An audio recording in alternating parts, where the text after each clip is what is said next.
I never imagined that one reckless thought, spoken half in jest, would change everything.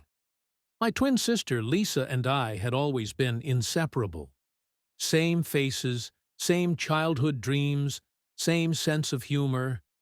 But as adults, we somehow drifted into parallel cages, each trapped in a marriage that felt more like routine than love. We weren't unhappy exactly, just numb. Every day seemed to repeat itself. Polite dinners, shallow conversations, tired smiles. It was as if someone had turned the volume down on our lives. One evening, Lisa came over while my husband was out of town.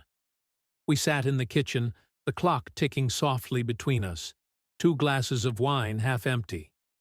At first, we talked about ordinary things, work, family, errands, until our conversation slid into dangerous honesty. "I miss feeling wanted," Lisa said quietly, staring at her glass. "Remember when someone's touch made your heart race?" "Now it's just habit," I laughed, but it came out hollow. "At least your husband listens." Mine barely looks up from his phone. I could shave my head and he wouldn't notice. We both laughed again, but it wasn't real laughter, more like the sound people make to keep from crying. And then, without thinking, I said it. "What if we just switched places for a while?" Lisa looked up, startled, half amused. "Switched? You mean husbands?" "Just for a month," I said, smiling at the absurdity. "Like an experiment. Maybe it's not them. Maybe it's us. Maybe we'd finally see what's missing." She shook her head. "That's insane." "I know," I said softly. "But doesn't it sound a little exciting?" The room went quiet. We stared at each other, both realizing how dangerous the thought was. And how tempting.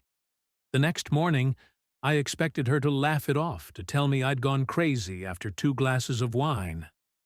But instead, she called and said, almost whispering, "I've been thinking about it. Maybe 1 month wouldn't hurt." And that was how it began. We made rules, of course. Simple ones meant to keep things under control. 1. No falling in love. 2. No getting caught. 3. No getting pregnant. 4. After 1 month, everything returns to normal, and we never speak of it again. We told ourselves it was harmless. A harmless game between 2 women who looked the same but felt invisible in their own lives. We couldn't have been more wrong. Once the idea stopped sounding like a joke, it became something dangerously real. We started planning. Not in a wild, impulsive way, but carefully, methodically, as if we were studying for an exam that could rewrite our lives. Lisa came over often in the following weeks. We'd sit together, notebooks open, comparing every detail about our husbands.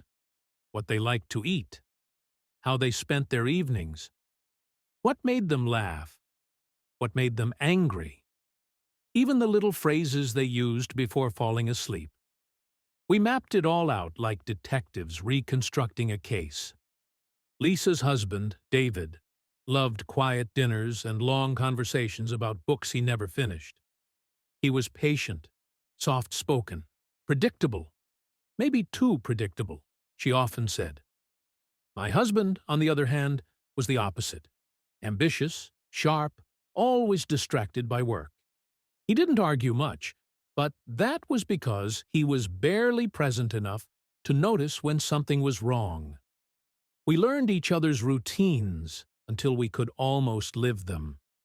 I practiced her tone, her way of moving, the expressions she used when she was thinking. She did the same with mine. It was eerie sometimes, looking at her and seeing myself mirrored back. We'd always been identical, but now we were rehearsing how to be each other. I remember one night when Lisa laughed and said, "This feels like a game we shouldn't be playing." And I answered, "Then why can't we stop?" It was thrilling, that sense of control, of rewriting the rules of our lives, even if only for a month. We told ourselves we were doing this to understand what we had lost, to find out whether the problem was our husbands or the women we had become. But beneath all the justifications, there was something else. A quiet hunger neither of us wanted to name. The night before the switch, I lay awake, staring at the ceiling. My heart beat faster than it had in years. I wasn't sure if I was afraid, excited, or both. Maybe this was what we had been missing all along. Not love, but the feeling of being alive again. The morning of the switch felt strangely ordinary. The kind of day that shouldn't change anything, yet somehow does. The sun came through the blinds like it always did. I made coffee. I brushed my hair. But beneath every small movement, there was a tremor of disbelief. I'm really going to do this. Lisa and I met before dawn, both dressed carefully, our hair and makeup identical. We stared at each other in the mirror, two reflections of the same woman, about to step into each other's lives. "You sure?" she asked quietly. "No," I said, half smiling, "but I'm doing it anyway." We exchanged a long look. Not excitement, not fear exactly, but a mix of both. Then she left for my house, and I walked toward hers. When I entered Lisa's home, everything felt too familiar and yet completely foreign. I knew the layout, the furniture, even the smell, but it wasn't mine. I had to remind myself to move like her, speak like her, carry her calm confidence. David was in the kitchen when I arrived. He smiled, the way husbands do when they're used to seeing the same face every morning. "Morning," he said, kissing me lightly on the cheek. I froze for a fraction of a second, then smiled back, trying to breathe normally. We talked about small things, the weather, errands, his day at work. My voice felt strange in my own ears, softer, more careful, like a voice that belonged to someone else. Throughout the day, I found myself observing everything: the way he stacked the dishes, how he loosened his tie, the quiet way he listened when I spoke. He wasn't like my husband, not distracted or impatient. He was present. He noticed. That night, as we sat in the living room, he looked at me and frowned slightly. "You seem different today," he said. "Lighter, maybe." Happier, I laughed it off. "Maybe I just slept well for once." He nodded, but I could tell he was still studying me, and for the first time, I wondered whether he could sense the truth hiding behind my borrowed smile. When I went to bed that night, I lay awake beside him, heart pounding. Every sound, every breath felt amplified. I'd stepped into a life that wasn't mine, and somehow, terrifyingly, it already felt too real. The first few days passed in cautious rhythm. Every morning, I reminded myself who I was supposed to be. Lisa, not me. I repeated her habits like a ritual. The way she laughed softly, the way she tilted her head when she listened. It was supposed to be a performance, a harmless act. But somewhere between pretending and living, the lines began to blur. David noticed things. Small things. He remembered what Lisa liked for breakfast, asked how her day had really been, reached for her hand when walking through a store. My husband never did that. I didn't even remember the last time someone had looked at me like I was seen. At first, I told myself I was just curious, observing him, learning what made him different. But curiosity turned into warmth, and warmth into something far more dangerous. He made me laugh again. Real laughter, not the polite kind people use to fill silence. Sometimes, while we cooked dinner, he'd tell stories from his childhood, and I'd watch his face soften in the golden light of the kitchen. It was in those moments that I forgot I was pretending. One evening, as we talked, he stopped suddenly and said, "You've been smiling a lot lately. You seem happy." I froze for a heartbeat. "Do I?" "Yeah," he said, his eyes searching mine. "It's nice to see you this way." That simple sentence hit harder than I expected. It's nice to see you this way. When was the last time anyone said that to me? Over the next weeks, something inside me shifted. I found myself waiting for his footsteps, listening for his voice, feeling a spark whenever he smiled. The guilt was there, of course, a quiet, constant ache at the edge of my thoughts. But it couldn't drown out the feeling that I was finally alive again. And that was the most dangerous part. Because what started as a harmless experiment was no longer an act. I wasn't just pretending to be Lisa anymore. I was falling for her husband. I tried to fight it, telling myself that the month would end soon, that I'd return to my old life, and this would fade like a dream. But each day made that lie harder to believe. He looked at me differently now, as if he saw someone new in the woman he thought he'd always known. And I looked at him like he was everything I had been missing. By the time I realized what was happening, it was already too late. The end of the month came quietly, almost cruelly so. There was no grand event, no clear signal that it was time to stop, just a date circled on the calendar. The boundary we had promised not to cross. That morning, I woke before sunrise. David was still asleep beside me, breathing softly, unaware of the storm inside me. I watched him for a long moment, memorizing the calm of his face, the warmth of his presence, the illusion I would have to give up. When I met Lisa later that day, she looked nervous. We sat across from each other at the kitchen table, tea steaming between us like a thin veil of normalcy. "So," she said after a long silence, stirring her cup, "how was it?" I hesitated. "Different. Strange, but not in a bad way." She smiled faintly. "Your husband's not as serious as I thought. He actually made me laugh." I nodded, pretending to match her light tone. "David's thoughtful, easy to talk to." I caught myself before saying more. "Good," she said. "Then we can finally stop this madness." I forced a laugh. Yeah, back to normal. But inside, nothing felt normal. The thought of going back to my husband, to the distant silence of our house, to the hollow routines, made my chest tighten. I tried to convince myself it was just temporary attachment, a side effect of the experiment. But when I looked at Lisa, smiling like nothing had changed, guilt twisted in my stomach. That night, I returned home. My husband greeted me politely, asked about my day, and went back to his laptop. The familiar distance fell over us like a curtain.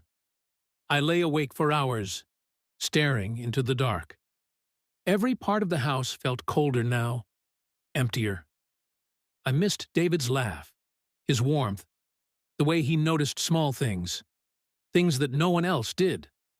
I had thought this would be easy, a clean ending to a reckless plan. But some things don't end just because you tell them to. When I closed my eyes, I didn't see my husband. I saw David, and I knew I was in trouble. Secrets have a way of surfacing when you least expect them. For weeks after the switch ended, I tried to live as if nothing had happened. I smiled when I was supposed to, cooked dinners, went to work, and pretended that everything was back to normal. But the act was heavier than before. Every lie felt like a stone pressing on my chest. And then, one evening, everything broke. My husband found the messages, the ones Lisa and I had exchanged during the month. Details, plans, the rules we thought would keep us safe. He must have been suspicious for a while, noticing how distant I had become, how often I drifted off mid-conversation. I walked into the living room to find him standing there, phone in hand, his face pale with disbelief. "What is this?" he asked quietly at first, but his voice trembled with anger underneath. My heart stopped. "Please, let me explain." "Explain what? That you traded me like a game piece? That you—" He stopped himself, breathing hard, trying to hold his composure. "Did you enjoy it? Was it worth it?" The silence between us was unbearable. I couldn't find words that would make sense of what I'd done. My throat closed around the truth. He stared at me for a long moment, a look I'll never forget. Hurt, betrayal, disbelief. Then he said, almost in a whisper, "I don't even know who you are anymore." That night, he packed a bag and left. No shouting, no slamming doors. Just the quiet sound of someone giving up. The house felt dead after that. I sat on the floor of our bedroom for hours, surrounded by the echo of everything I'd destroyed. When Lisa found out, she called me, her voice panicked. "What did you do? You told him?" "He found out on his own," I said, barely able to speak. "Oh my God," she whispered.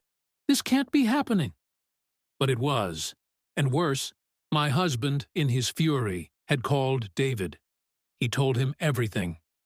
The next day, David came to see me. He looked shattered, not angry, just lost. "So it was all true," he said quietly. "All of it." I nodded. I couldn't meet his eyes. He ran a hand through his hair. "I didn't know. I swear I didn't know. I thought—" He stopped, searching for words. "I thought it was her." But something felt different. I should have realized his voice broke, and for the first time I saw how deeply this had wounded him too. Everything we had built, the illusion, the warmth, the small, impossible happiness, collapsed in a single breath. Lisa knew now. The men knew. There were no lies left to hide behind. We had wanted to feel alive again. Instead, we had destroyed everything that made our lives worth living. After the truth came out, everything should have ended. It would have been easier if it had. If we had all simply walked away and let the silence swallow what was left. But real life doesn't tie itself neatly into endings. Days turned into weeks, and though I tried to stay away from David, I couldn't. I told myself it was over, that we had ruined enough lives already. But some connections, once made, refused to dissolve. The first time I saw him again, it was by accident. Or maybe not. We crossed paths outside a bookstore downtown. For a moment, neither of us spoke. The world around us blurred into background noise. Then he said quietly, "You look tired." I laughed softly, though my voice shook. "I don't sleep much these days." He hesitated before saying, "Me neither." That was all it took. After that, we began to meet in secret. Once, then again, and again. Sometimes at his office late at night, sometimes in a small cafe where no one knew us. Each meeting started with promises that it would be the last, and each time we broke them. He was gentle, conflicted, full of remorse. Yet when we were together, the guilt faded into something that felt like peace. It wasn't about thrill anymore. It was about belonging. The quiet moments when he reached for my hand, when our eyes met across the table, felt like breathing after months underwater.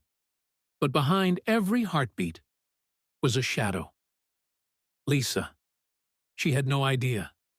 She spoke to me like nothing had happened, even confided in me again. "I'm glad we're close, like before," she said one afternoon, smiling. "I missed this."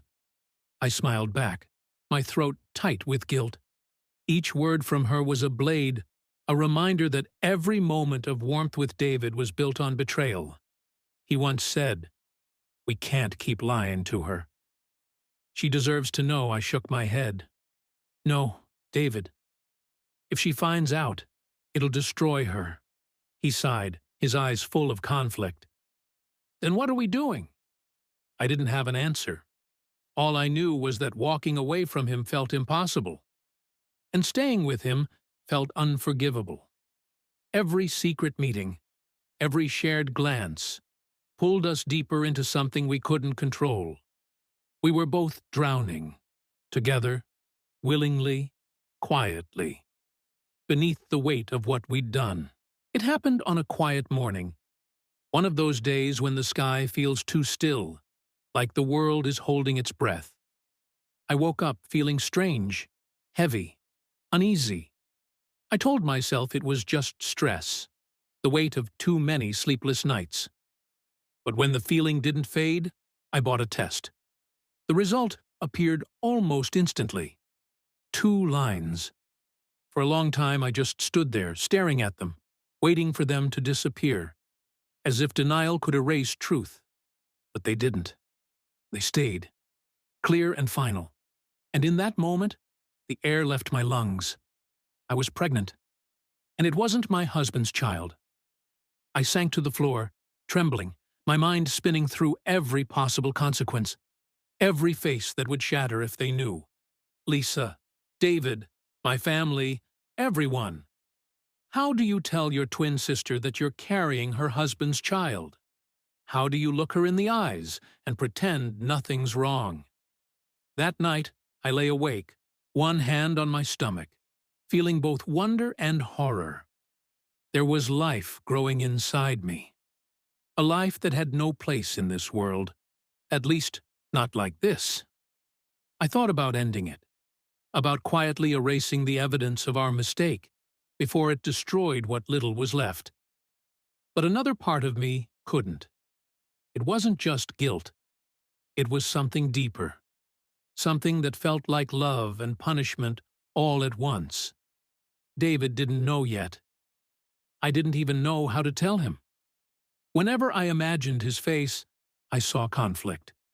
The same conflict that had been in his eyes since the beginning. Love tied to ruin. Sometimes I stand in front of the mirror, tracing the faint curve of my stomach, asking myself the same question over and over. How did 1 month become a lifetime of consequences? It was supposed to be an experiment, something temporary, something we could control. But now, the lie has grown into something I can't undo. And soon, there will be a child that belongs to both of us, and to neither of us. The truth, once set in motion, doesn't stop. It keeps growing, just like the life inside me, quiet, unstoppable, and forever changing everything it touches.